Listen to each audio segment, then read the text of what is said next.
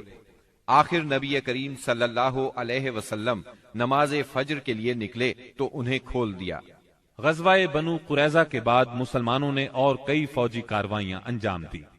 ان میں اہم کاروائیاں یہ ہیں: سمامہ بن اسال نبی صلی اللہ علیہ وسلم کو اور آپ کے لائے ہوئے دین کو سخت ناپسند کرتے تھے، چنانچہ محرم 6 ہجری میں مسیلمہ کذاب کے حکم سے بھیس بدل کر نبی صلی اللہ علیہ وسلم کو قتل کرنے نکلے۔ ادھر نبی صلی اللہ علیہ وسلم نے محمد بن مسلمہ رضی اللہ عنہ کو 30 سواروں کے ساتھ ذریہ کے اطراف میں بھیجا تھا تاکہ بنی بکر بن کلاب کو تنبیہ کریں۔ ذریہ بصرہ کے راستے میں مدینہ منورہ سے 7 رات کے فاصلے پر واقع ہے۔ ان سواروں نے واپس آتے ہوئے سمامہ بن اسال کو دیکھ لیا، انہیں ان پر شک گزرا، چنانچہ گرفتار کر کے مدینہ منورہ لے آئے اور مسجد کے ایک ستون سے باندھ دیا۔ نبی کریم صلی اللہ علیہ وسلم وہاں سے گزرے تو فرمایا، سمامہ تمہارے نزدیک کیا ہے؟ انہوں نے کہا، اے محمد میرے نزدیک خیر ہے، اگر قتل کرو گے تو ایک خون والے کو قتل کرو گے، اگر احسان کرو گے تو ایک قدردان پر احسان کرو گے، مال چاہتے ہو تو مانگو، جو چاہو گے دیا جائے گا۔ نبی صلی اللہ علیہ وسلم ان کی بات سن کر مسکرا دیے اور انہیں ان کے حال پر چھوڑ کر آگے بڑھ گئے۔ دوسرے دن نبی کریم صلی اللہ علیہ وسلم پھر اس طرف سے گزرے تو آپ نے فرمایا، سمامہ تمہارا کیا حال ہے؟ وہ بولے، میں ٹھیک ہوں، اگر قتل کرو گے تو ایک قصاص والے کو قتل کرو گے، اگر احسان کرو گے تو ایک قدردان پر احسان کرو گے، اگر مال چاہتے ہو تو مانگو، جو چاہو گے دیا جائے گا۔ آپ ان کی بات سن کر مسکرائے اور آگے بڑھ گئے۔ تیسرے دن پھر یہی گفتگو ہوئی۔ اس روز آپ نے فرمایا، سمامہ کو چھوڑ دو۔ صحابہ کرام رضی اللہ عنہم نے انہیں چھوڑ دیا۔ اس کے بعد انہوں نے غسل کیا اور مسلمان ہو گئے۔ اسلام لانے کے بعد وہ بولے، اللہ کی قسم، اسلام لانے سے پہلے روئے زمین پر کوئی چہرہ میرے نزدیک آپ کے چہرے سے زیادہ قابل نفرت نہیں تھا، لیکن اب آپ کا چہرہ میرے نزدیک روئے زمین پر سب سے زیادہ محبوب ہو گیا ہے، اور اللہ کی قسم روئے زمین پر کوئی دین میرے نزدیک آپ کے دین سے زیادہ ناپسندیدہ نہیں تھا، مگر اب آپ کا دین میرے نزدیک تمام ادیان سے زیادہ پسندیدہ ہو گیا ہے۔ واپسی پر سیدنا سمامہ رضی اللہ عنہ عمرے کے لیے مکہ گئے تو قریش نے انہیں اسلام لانے پر ملامت کی۔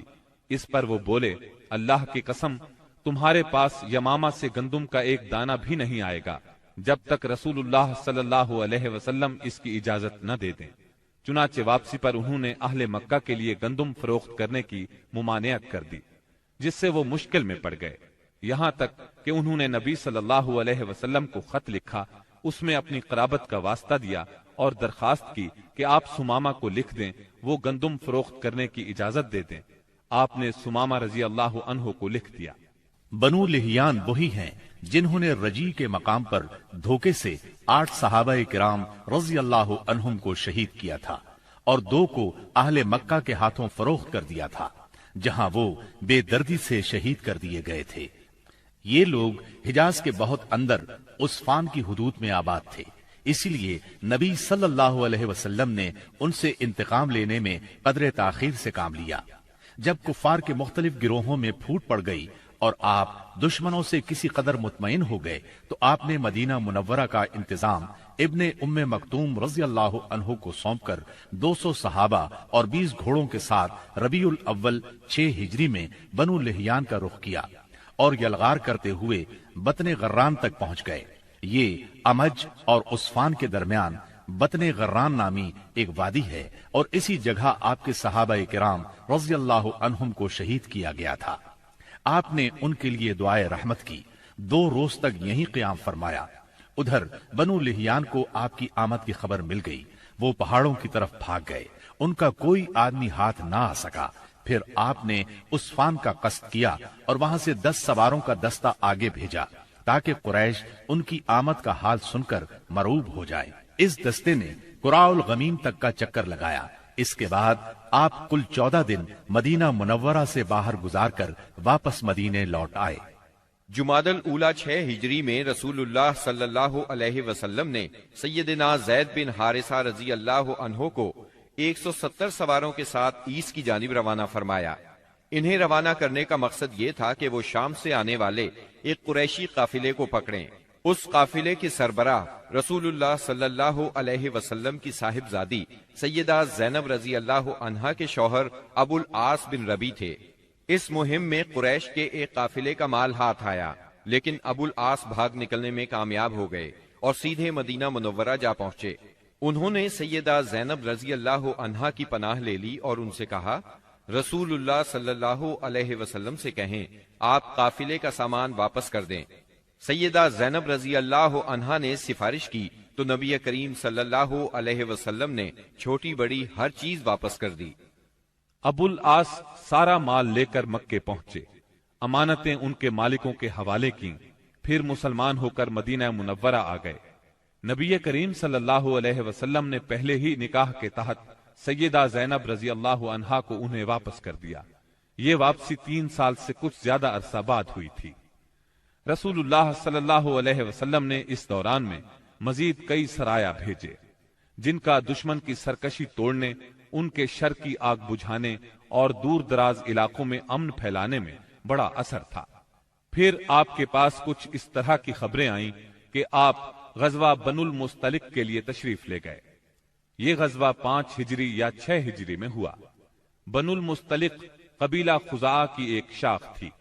قبیلہ خزاعہ کے لوگ عام طور پر رسول اللہ صلی اللہ علیہ وسلم کے خیر خواہ تھے، مگر یہ شاخ قریش کی طرفدار تھی۔ رسول اللہ صلی اللہ علیہ وسلم کو معلوم ہوا کہ یہ لوگ آپ سے لڑنے کے لیے جنگ کی تیاری کر رہے ہیں۔ آپ نے اس خبر کی تحقیق کے لیے بریدہ بن حسیب رضی اللہ عنہ کو بھیجا۔ ان سے معلوم ہوا کہ خبر درست ہے، لہٰذا آپ نے مدینہ منورہ کا انتظام سیدنا زید بن حارثہ رضی اللہ عنہ کو سونپا، اور یہ بھی کہا جاتا ہے کسی اور کو سونپا، اور بنو المستلق کی طرف یلغار کرتے ہوئے نکلے تاکہ بالکل اچانک ان پر ٹوٹ پڑے۔ آپ کے ساتھ 700 صحابہ کرام تھے، اور بنو المستلق اس وقت قدید کے اطراف میں ساحل کے قریب مریسی نامی ایک چشمے پر پڑاؤ ڈالے ہوئے تھے۔ آپ نے اس حال میں ان پر چھاپا مارا کہ وہ غافل تھے، بعض کو قتل کیا، عورتوں اور بچوں کو گرفتار کیا اور مال مویشی پر قبضہ کر لیا۔ اس وقت شعبان 5 ہجری کے آخری دن تھے، اور یہ بھی کہا جاتا ہے کہ 6 ہجری کے ابتدائی دن تھے۔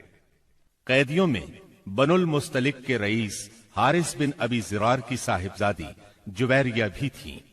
مدینہ منورہ آ کر ان کے اسلام لانے پر نبی صلی اللہ علیہ وسلم نے انہیں آزاد کر کے ان سے شادی کر لی۔ اس پر صحابہ کرام نے بنو المستلق کے 100 گھرانے آزاد کر دیے۔ یہ پہلے ہی مسلمان ہو چکے تھے۔ صحابہ کرام نے انہیں آزاد کرتے ہوئے کہا، یہ رسول اللہ صلی اللہ علیہ وسلم کے سسرال کے لوگ ہیں۔ اس طرح ام المومنین سیدہ جویریہ رضی اللہ عنہا اپنی قوم کے لیے نہایت عظیم اور برکت والی خاتون ثابت ہوئیں۔ اس غزوے سے واپسی پر جب مسلمانوں کے پاس پینے کے لیے اور وضو کے لیے پانی نہ بچا تو تیمم کا حکم نازل ہوا۔ اسی سال پردے کا حکم نازل ہوا۔ مسلمان عورتوں اور مردوں کو نگاہ نیچی رکھنے کا حکم دیا گیا۔ پردے کے متعلق احکامات سورہ نور کی آیت 30 اور 31 میں تفصیل سے موجود ہیں۔ پردے کے اس حکم سے پاکیزہ خواتین بلکہ سبھی خواتین کی عزت و عصمت کو ہمیشہ کے لیے پناہ گاہ مل گئی، اور انسانی معاشرے میں عورتوں کی عزت اور وقار کو انتہائی قابل قدر تحفظ مل گیا۔ اس طرح عورتوں کے لیے احترام میں اس قدر اضافہ ہوا کہ جو کائنات کے کسی اور نظام نے عورتوں کو عطا نہیں کیا تھا۔ خواتین کو اگر اپنا مقام، مرتبہ، حیثیت اور اہمیت معلوم کرنا ہو تو انہیں تعلیم اسلام کے راستے میں یہ سب کچھ میسر ہوگا۔ چند سال پہلے تک اسلام کے راستے میں مصائب اور مشکلات کے پہاڑ حائل تھے، لیکن اب رسول اللہ صلی اللہ علیہ وسلم کے اعجاز، اخلاق اور تدبر سے اور مسلمانوں کے اخلاص، ایثار اور کوششوں سے وہ ایک ایک کر کے دور ہو گئے۔ اب اسلام کی ترقی کی راہ میں بس 2 ہی رکاوٹیں رہ گئی تھیں۔ ایک مکہ کے مشرک، دوسرے خیبر کے یہودی۔ مکے کے مشرکوں سے آپ یہ چاہتے تھے کہ وہ اسلام کی تحریک کو امن و امان سے آگے بڑھنے دیں، اور جو لوگ خوشی سے اسلام کے حلقے میں آنا چاہیں انہیں یہ موقع دیا جائے۔ مکہ معظمہ میں غریب اور کمزور مسلمان عورتوں، بچوں اور بے بس مسلمان مردوں کو جو نظر بند کر رکھا ہے انہیں مدینہ منورہ آنے دیا جائے۔ مسلمانوں کو مکہ آنے جانے اور خانہ کعبہ کے طواف اور حج کی آزادی مل جائے۔ دوسری طرف رسول اللہ صلی اللہ علیہ وسلم خیبر کے یہود سے صرف یہ چاہتے تھے کہ وہ اسلام کی طاقت کو تسلیم کر لیں۔ یہ دونوں رکاوٹیں اس سال کے دوران صلح حدیبیہ اور یہود کے مکمل خاتمے سے دور ہو گئیں۔ مہاجرین کو مکہ معظمہ چھوڑے قریباً 6 سال بیت چکے تھے۔ کچھ لوگ کعبے کی زیارت کو بہت ترس رہے تھے اور کچھ اپنے رشتہ داروں سے ملنے کے لیے بے چین تھے۔ دونوں جذبے فطری تھے۔ ہجرت کے مقدس فریضے نے اس فطری جذبے کو دبا دیا تھا۔ ہجرت کے 6 سال مدینہ منورہ میں رسول اللہ صلی اللہ علیہ وسلم کو خواب دکھلایا گیا کہ آپ اور آپ کے صحابہ امن کے ساتھ مسجد حرام میں داخل ہوئے۔ آپ نے خانہ کعبہ کی کنجی لی اور صحابہ کرام سمیت بیت اللہ کا طواف اور عمرہ کیا۔ پھر کچھ لوگوں نے سروں کو منڈوایا اور کچھ نے قصر کروایا۔ آپ نے صحابہ کرام رضی اللہ عنہم کو اس خواب کی اطلاع دی اور یہ بتلایا کہ آپ عمرہ ادا فرمائیں گے، لہٰذا صحابہ کرام بھی سفر کے لیے تیار ہو گئے۔ آپ نے مدینہ کے گرد و پیش کی آبادیوں میں بھی روانگی کا اعلان فرما دیا، لیکن انہوں نے چلنے میں دیر کر دی۔ رسول اللہ صلی اللہ علیہ وسلم پیر کے روز یکم ذی قعدہ 6 ہجری کو 1400 مہاجرین و انصار کے ساتھ مدینہ منورہ سے روانہ ہوئے اور اپنے ساتھ قربانی کے جانور بھی لیے تاکہ لوگ جان لیں کہ آپ جنگ کے لیے نہیں عمرے کے لیے جا رہے ہیں۔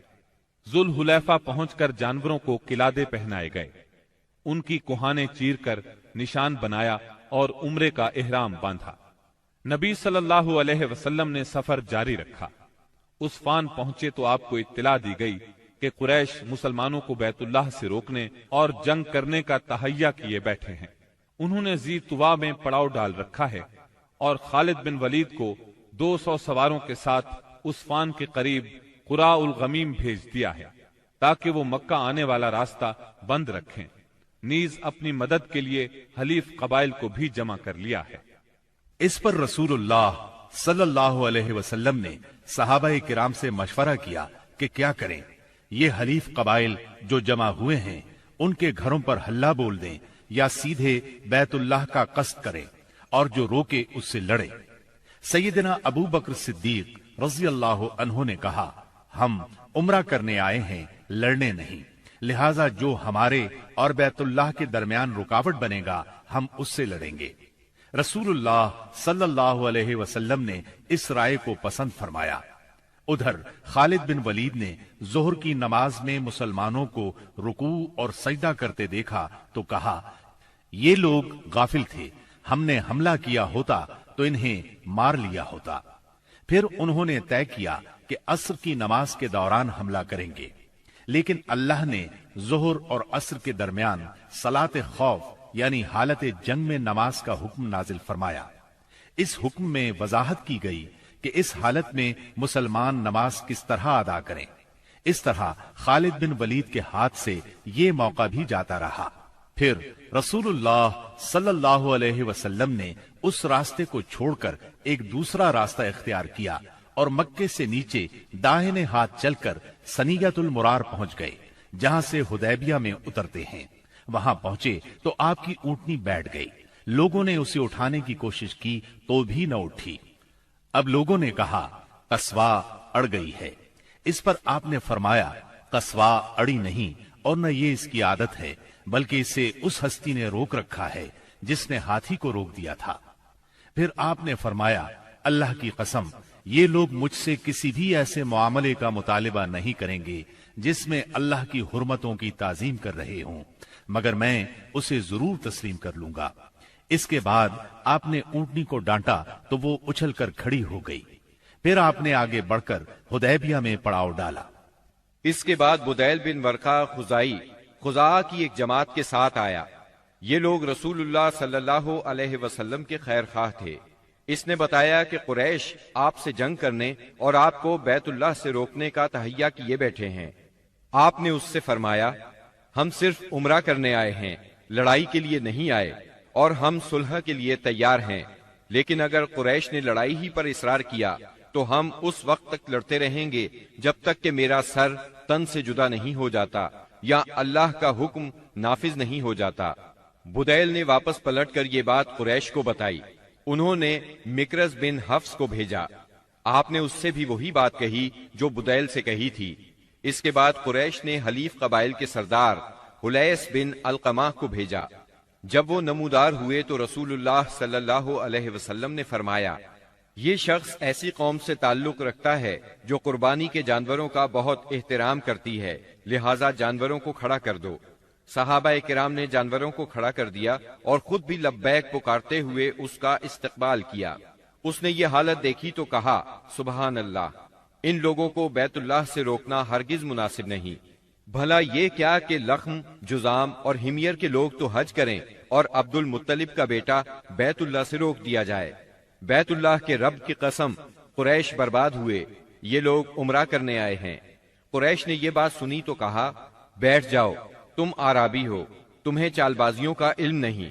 اس کے بعد قریش نے عروہ بن مسعود ثقفی کو بھیجا، اس نے آ کر بات کی۔ رسول اللہ صلی اللہ علیہ وسلم نے اس سے بھی وہی کہا جو بدیل سے کہا تھا۔ اس نے دربار نبوت کی کیفیت دیکھی تو دنگ رہ گیا۔ اس نے مکہ واپس جا کر کہا میں نے قیصر و کسریٰ کے دربار دیکھے ہیں، مگر جیسے جانثار محمد بن عبداللہ کو ملے ہیں ان کی کوئی مثال نہیں۔ ان کے نبی جب وضو کرتے ہیں تو یہ لوگ وضو کا پانی زمین پر نہیں گرنے دیتے۔ اب رسول اللہ صلی اللہ علیہ وسلم نے طے کیا کہ قریش کے پاس ایک سفیر بھیجیں جو انہیں یقین دلائے کہ آپ عمرہ ہی کے لیے آئے ہیں۔ چنانچہ آپ نے سیدنا عثمان بن عفان رضی اللہ عنہ کو روانہ فرمایا اور انہیں یہ حکم بھی دیا کہ وہ مکہ کے کمزور مومن مردوں اور عورتوں کے پاس جا کر انہیں قریب ہی فتح کی بشارت سنائیں اور یہ بتلا دیں کہ اللہ تعالی اپنے دین کو مکہ میں ظاہر اور غالب کرنے والا ہے، یہاں تک کہ کسی کو ایمان چھپانے کی ضرورت نہیں ہوگی۔ سیدنا عثمان رضی اللہ عنہ ابان بن سعید اموی کی پناہ میں مکہ معظمہ کے اندر داخل ہوئے اور پیغام پہنچایا۔ قریش نے سیدنا عثمان کو پیشکش کی کہ بیت اللہ کا طواف کر لیں۔ اس پر سیدنا عثمان رضی اللہ عنہ نے فرمایا یہ کیسے ممکن ہے کہ رسول اللہ صلی اللہ علیہ وسلم کو تو بیت اللہ سے روک دیا جائے اور عثمان طواف کرے۔ پھر انہوں نے سیدنا عثمان رضی اللہ عنہ کو روک لیا۔ غالباً وہ چاہتے تھے کہ آپس میں مشورہ کر لیں، پھر جواب سمیت انہیں رخصت کریں، لیکن ان کے واپس پہنچنے میں دیر ہوئی تو مسلمانوں میں یہ افواہ پھیل گئی کہ انہیں قتل کر دیا گیا ہے۔ چونکہ قاصد کے قتل کا مطلب اعلان جنگ ہے، اس لیے رسول اللہ صلی اللہ علیہ وسلم نے فرمایا ہم اس جگہ سے ٹل نہیں سکتے یہاں تک کہ ان لوگوں سے مارکہ آرائی نہ کر لیں۔ پھر آپ نے ایک درخت کے نیچے 1400 صحابہ کرام سے بیعت لی۔ صحابہ نے بڑی گرمجوشی کے ساتھ موت پر اور میدان سے نہ بھاگنے پر بیعت کی۔ اس موقع پر رسول اللہ صلی اللہ علیہ وسلم نے اپنا ایک ہاتھ دوسرے ہاتھ سے پکڑ کر فرمایا یہ عثمان کا ہاتھ ہے۔ لیکن جب بیعت مکمل ہو چکی تو سیدنا عثمان رضی اللہ عنہ بھی آ گئے۔ اللہ نے اس بیعت کی فضیلت میں سورۃ الفتح کی آیت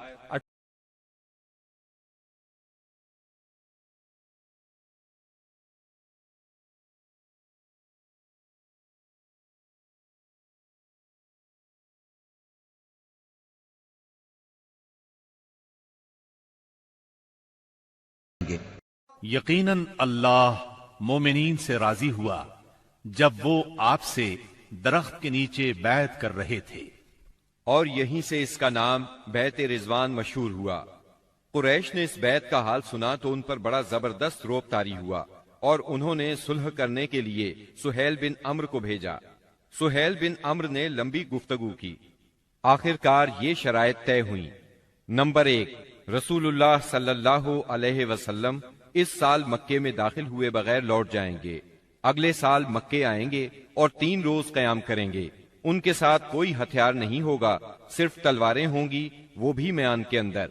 نمبر 2، فریقین میں 10 سال کے لیے جنگ بند رہے گی۔ نمبر 3، جو شخص محمد صلی اللہ علیہ وسلم کے عہد میں داخل ہونا چاہے داخل ہو سکتا ہے، اور جو قریش کے عہد میں داخل ہونا چاہے داخل ہو سکتا ہے۔ نمبر 4، قریش کا جو آدمی مسلمانوں کی پناہ میں جائے گا مسلمان اسے قریش کے حوالے کر دیں گے، لیکن مسلمانوں کا جو آدمی قریش کی پناہ میں آئے گا قریش اسے واپس نہیں کریں گے۔ نمبر 5، اس کے بعد آپ نے سیدنا علی رضی اللہ عنہ کو بلایا اور املا کرائی کہ لکھو بسم اللہ الرحمن الرحیم۔ اس پر سہیل بن عمرو نے کہا ہم نہیں جانتے کہ رحمان کیا ہے، آپ بسمک اللہم لکھیں۔ رسول اللہ صلی اللہ علیہ وسلم نے انہیں یہی لکھنے کا حکم فرمایا۔ پھر آپ نے املا لکھوائی، یہ وہ بات ہے جس پر محمد رسول اللہ نے مصالحت کی ہے۔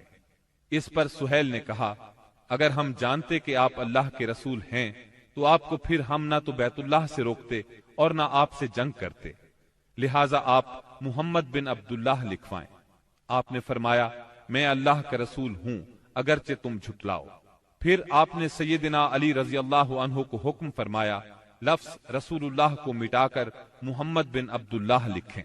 سیدنا علی رضی اللہ عنہ نے مٹانا گوارا نہ کیا، اس لیے نبی کریم صلی اللہ علیہ وسلم نے خود اپنے دست مبارک سے مٹایا۔ پھر پوری دستاویز کے 2 نسخے لکھے گئے، ایک نسخہ قریش کے لیے، دوسرا مسلمانوں کے لیے۔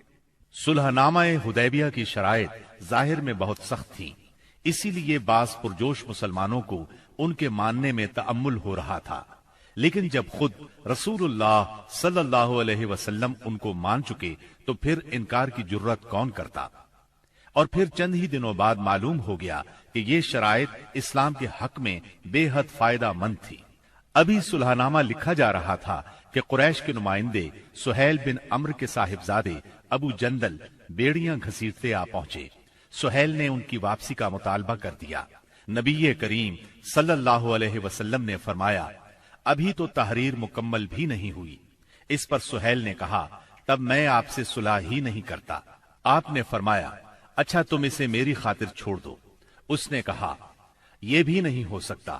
پھر سہیل نے ابو جندل کو مارا۔ ابو جندل نے چیخ کر کہا مسلمانوں کیا میں مشرکین کی طرف واپس کیا جاؤں گا کہ وہ مجھے میرے دین سے فتنے میں ڈالیں؟ اس پر اللہ کے رسول صلی اللہ علیہ وسلم نے فرمایا صبر کرو اور ثواب کا باعث سمجھو، اللہ تمہارے لیے اور تمہارے علاوہ جو دوسرے کمزور مسلمان ہیں ان سب کے لیے کشادگی اور پناہ کی جگہ بنائے گا۔ ہم نے مشرکین سے صلح کر لی ہے اور ہم نے ان کو اور انہوں نے ہم کو اس پر اللہ کا عہد دے رکھا ہے، اس لیے ہم بدعہدی نہیں کر سکتے۔ اس صلح کا اثر اسلامی دعوت کی رفتار پر بہت اچھا ہوا۔ عام عرب سے ملنے اور انہیں اللہ کی دعوت دینے کا موقع مسلمانوں کے ہاتھ لگا، چنانچہ لوگ بکثرت اسلام میں داخل ہوئے اور صرف 2 سال میں مسلمانوں کی تعداد اتنی ہو گئی کہ 19 برسوں میں نہیں ہوئی تھی۔ اکابرین قریش جو کہ قریش کا نچوڑ تھے یعنی عمرو بن عاص، خالد بن ولید اور عثمان بن طلحہ جیسے حضرات اپنی رغبت اور مرضی سے مسلمان ہونے کے لیے خدمت نبوی میں حاضر ہوئے، اسلام پر بیعت کی اور اس کے راستے میں جان، مال، صلاحیت، طاقت اور اپنا سب کچھ قربان کرنے کا معاہدہ کیا۔ تب آپ نے فرمایا مکہ نے اپنے جگر گوشوں کو ہمارے حوالے کر دیا۔ محرم 7 ہجری میں رسول اللہ صلی اللہ علیہ وسلم نے خیبر کا قصد فرمایا۔ اس موقع پر ان لوگوں نے بھی اجازت مانگی جو حدیبیہ کے موقع پر پیچھے رہ گئے تھے۔ آپ نے اعلان فرمایا میرے ساتھ وہی روانہ ہو جسے جہاد کی خواہش ہو، رہا مال غنیمت تو اس میں سے کچھ نہیں ملے گا۔ اس کے نتیجے میں آپ کے ساتھ بیت رضوان والے 1400 اصحاب ہی روانہ ہوئے۔ آپ نے مدینے کا انتظام سبا ارفتا بن غفاری رضی اللہ عنہ کو سونپا، پھر خیبر جانے والے جانے پہچانے راستے پر چل پڑے۔ قریباً نصف راستہ طے کرنے کے بعد آپ نے ایک دوسرا راستہ اختیار فرمایا جو ملک شام کی جانب سے خیبر پہنچاتا تھا۔ اس سے آپ کا مقصد یہ تھا کہ یہودیوں کے لیے ملک شام کی طرف بھاگنے کا راستہ بند کر دیں۔ آپ نے سفر کی آخری رات خیبر کے پاس گزاری مگر یہودی بے خبر رہے۔ پھر فجر کی نماز اندھیرے میں پڑھی اور سوار ہو کر خیبر کا رخ کیا۔ ادھر یہود بے خبری میں اپنے پھاوڑے اور ٹوکریاں وغیرہ لے کر اپنی زمینوں کی طرف نکلے۔ انہوں نے اچانک لشکر کو سامنے دیکھا تو چیختے ہوئے بھاگے۔ اللہ کی قسم محمد لشکر سمیت آ گئے۔ نبی صلی اللہ علیہ وسلم نے فرمایا، اللہ اکبر، خیبر تباہ ہوا۔ جب ہم کسی قوم کے میدان میں اتر پڑتے ہیں تو ڈرائے ہوئے لوگوں کی صبح بری ہو جاتی ہے۔ خیبر مدینہ منورہ سے 171 کلومیٹر شمال میں واقع ہے۔ اس وقت اس کی آبادی 3 حصوں میں بٹی ہوئی تھی، ایک نطات، دوسرے قتیبہ اور تیسرے شق۔ نطات میں 3 قلعے تھے، حصن نائم، حصن صعب بن معاذ اور حصن قلعہ زبیر۔ شق میں 2 قلعے تھے، حصن ابی اور حصن نزار، اور قتیبہ میں 3 قلعے تھے، حصن قموس، حصن وتیح، حصن سلالم۔ ان کے علاوہ خیبر میں مزید قلعے اور گڑھیاں بھی تھیں، مگر وہ چھوٹی تھیں اور طاقت اور حفاظت میں ان کے ہم پلہ نہیں تھی۔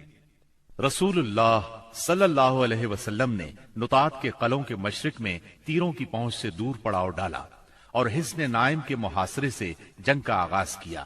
یہ بہت بلند، محفوظ اور مشکل چڑھائی والا قلعہ تھا اور یہود کی پہلی دفاعی لائن کی حیثیت رکھتا تھا۔ اسی میں ان کا شاہزور بہادر مرحب بھی تھا۔ یہ 1000 مردوں کے برابر مانا جاتا تھا۔ چند روز تک فریقین میں تیر اندازی ہوئی، پھر رسول اللہ صلی اللہ علیہ وسلم نے فتح کی بشارت دیتے ہوئے فرمایا، کل میں جھنڈا ایسے شخص کو دوں گا جو اللہ اور اس کے رسول صلی اللہ علیہ وسلم سے محبت رکھتا ہے اور جس سے اللہ اور اس کے رسول محبت کرتے ہیں۔ آپ کا یہ فرمان سن کر سب انصار اور مہاجرین نے اس آرزو میں رات گزاری کہ جھنڈا اسے دیا جائے۔ صبح ہوئی تو آپ نے فرمایا، علی کہاں ہیں؟ صحابہ کرام نے بتایا، ان کی آنکھ آئی ہوئی ہے۔ آپ نے انہیں بلا بھیجا، وہ لائے گئے۔ آپ نے ان کی آنکھوں میں لعاب دہن لگایا اور دعا فرمائی، وہ اسی وقت شفا یاب ہو گئے، گویا انہیں کوئی تکلیف تھی ہی نہیں۔ پھر انہیں جھنڈا دیا اور فرمایا، جنگ سے پہلے انہیں اسلام کی دعوت دو۔ ادھر یہود نے اپنی عورتیں اور بچے شق کے قلعے میں بھیج دیے تھے اور اس صبح طے کیا تھا کہ کھلے میدان میں جنگ کریں گے۔ چنانچہ جب سیدنا علی رضی اللہ عنہ ان کے پاس پہنچے تو انہیں جنگ کے لیے تیار پایا۔ آپ نے انہیں اسلام کی دعوت دی، انہوں نے صاف انکار کر دیا۔ مرحب نے فخر اور غرور سے تلوار لہرائی اور دعوت مبارزت دی، یعنی اپنے مقابلے میں کسی کو بھی آنے کے لیے للکارا۔ اس نے یہ شعر پڑھا، یعنی خیبر جانتا ہے کہ میں مرحب ہوں، ہتھیار پوش، بہادر اور تجربہ کار، جب جنگ و پیکار شعلہ زن ہو۔